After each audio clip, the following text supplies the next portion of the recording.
Uh, $20. That's frustrating, but let's shift straight into the debate that has fans everywhere talking. The big question is simple yet explosive.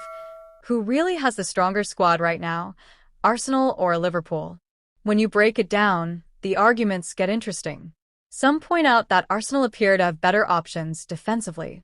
Their backline depth looks stronger compared to Liverpool, giving them an edge in that department. But the debate isn't so black and white. Others argue that Liverpool, as reigning champions, deserve the edge until proven otherwise. Even if it's close, Liverpool's recent success gives them the benefit of the doubt. Still, there are concerns about Liverpool's centre-back depth. They've been exploring potential signings like Mark Guéhi to address that weakness. On the other side, Arsenal's worry is less about depth and more about their heavy reliance on Bukayo Saka. Yes, they've added new faces like Ease, who could provide balance, but whether he adjusts quickly remains to be seen. At this moment, many lean towards Liverpool having the stronger squad overall, particularly because of their proven attackers.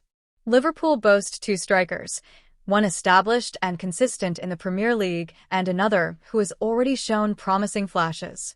Arsenal, meanwhile, have a forward who has been scoring freely elsewhere but hasn't yet proven himself in England's top flight. That difference gives Liverpool a more reliable edge up front. Looking strictly at starting 11s, it's fair to say Liverpool still appears stronger than Arsenal. Yet, if both squads are fully fit, the balance of power becomes intriguing. Arsenal's fullbacks like Calafiori and Timber might be preferred over Liverpool's younger options, while in midfield Declan Rice could walk into Liverpool's lineup alongside names like Gravenberch and McAllister. And when we move to the front three in a 4-3-3, there's no debate that Salah and Saka are automatic picks, while Liverpool's depth makes them slightly more imposing overall. Ultimately, both squads are loaded with quality, and the choices leave very little margin for error for either manager. For Arne Slot, his title-winning season bought him breathing space, credibility, and trust from the board and fans. For Mikel Arteta, the pressure is different.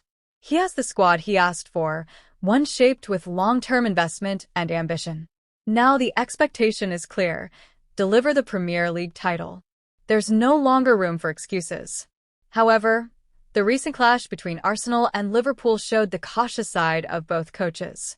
Arsenal lost Saliba to injury, which made them less adventurous, while Liverpool, despite having Salah, Nunez, and Gakpo available, created little going forward. Both managers seemed content to cancel each other out, aiming to secure at least a draw rather than risking it all for a win. This reflects a familiar pattern in Arteta's tenure against top-six rivals. His record in those fixtures is actually one of the best in recent years, but his approach often leans conservative, relying on solid defensive structure, limiting mistakes, and waiting for a moment of brilliance or a set-piece to decide the game.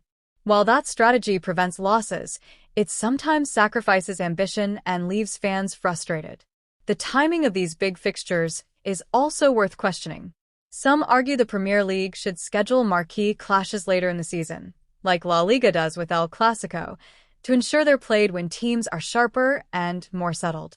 Early season matchups often lack rhythm and intensity, and this latest Arsenal versus Liverpool game proved just that, delivering a cagey affair rather than the blockbuster many hoped for. But fixture timing aside, the truth is this: Arsenal under Arteta continue to walk a fine line between discipline and daring. Last season, their downfall wasn't necessarily in these big games, but in dropping points to teams lower down the table. That's the hurdle they need to clear if they want to move from challengers to champions. Whether Arteta becomes more expansive in the big away games remains to be seen, but with the squad now built in his image, the responsibility is heavier than ever. For Liverpool, their squad strength is slightly more proven, but they too face questions about depth and consistency as the season unfolds. The debate between who has the stronger squad, Arsenal or Liverpool, might not have one clear answer, but one thing is certain: these two teams are set to push each other all the way, making this rivalry one of the defining storylines of the season. $20 gone just like that, but let's move on because the bigger debate today is far more valuable than money. The football world is buzzing with one simple but massive question: who has the stronger squad right now? Arsenal or Liverpool? This isn't just a casual debate among fans in the pub.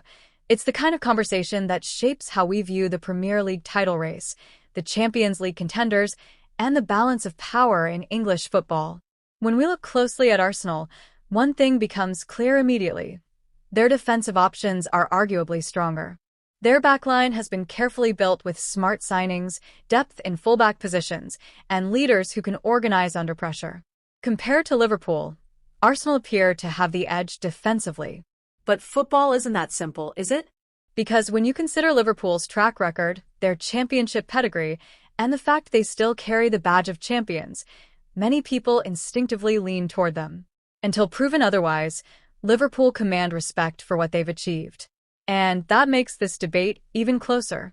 Now, if we zoom into Liverpool's squad, there's one concern that jumps out: their depth at centre-back. They've been trying to reinforce that area, even showing serious interest in Mark Guéhi. The very fact they're pursuing defenders tells you Klopp, or rather Arne Slot now, knows it's an area that could become a weakness.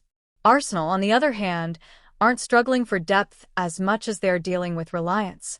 Their game is still heavily dependent on Bukayo Saka. Whenever Saka is fit and firing, Arsenal look electric. But when he's absent, their system often lacks the same spark.